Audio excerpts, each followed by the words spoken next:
नमस्कार मैत्रिणींनो, मनीषास किचनमध्ये तुमच्या सर्वांचं स्वागत आहे। आज आपण बनवणार आहे रव्याच्या आणि तांदळाच्या पिठाची इडली।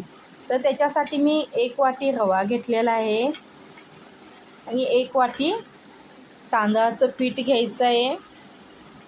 सेम प्रमाणात घ्यायचं आहे आपल्याला। आणि 1 वाटी दही घ्यायचं आहे। दही थोडं आंबट असलेलं पाहिजे आणि चवीनुसार मीठ घालायचं आहे।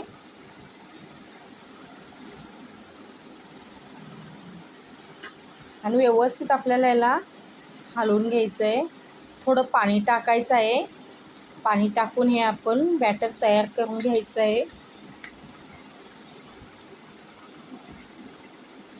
व्यवस्थित असं हलवून पाणी टाकायचं आहे आपल्याला आणि हे बॅटर तयार करून 15 मिनिटासाठी ठेवून द्यायचं आहे आपल्याला। हे पहा, असे बॅटर तयार करायचं आहे। अशा पद्धतीत हे बॅटर तयार झालेलं पाहिजे। आता हे 15 मिनिटं झालेले आहेत आणि आता याच्यामध्ये इनो टाकायचं आहे। मी याच्यामध्ये अर्ध पॅकेट इनो टाकते। इनो टाकल्यानंतर थोडंसं पाणी सोडायचं आहे।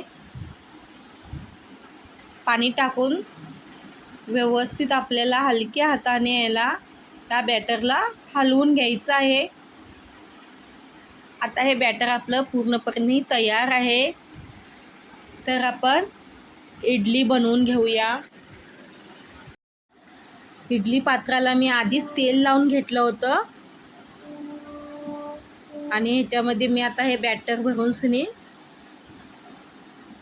मी फक्त 10 मिनिटं लागतात ह्याला शिजायला। जास्त वेळ आपण ठेवायचं नाही, नाहीतर इडली कडक होते। हे आता सर्व मी पात्र भरून घेते आणि 10 मिनिटासाठी शिजवून घेते।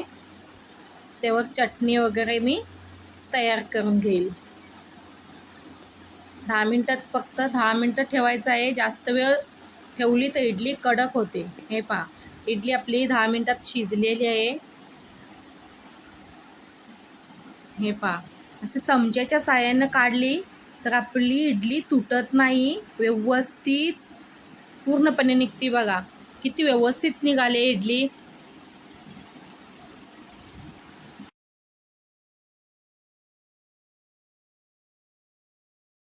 किती सॉफ्ट आणि जाळीदार इडली झालेली आहे। तुम्ही बनवून नक्की बघा। माझी रेसिपी तुम्हाला आवडली असेल तर सबस्क्राईब करायला विसरू नका।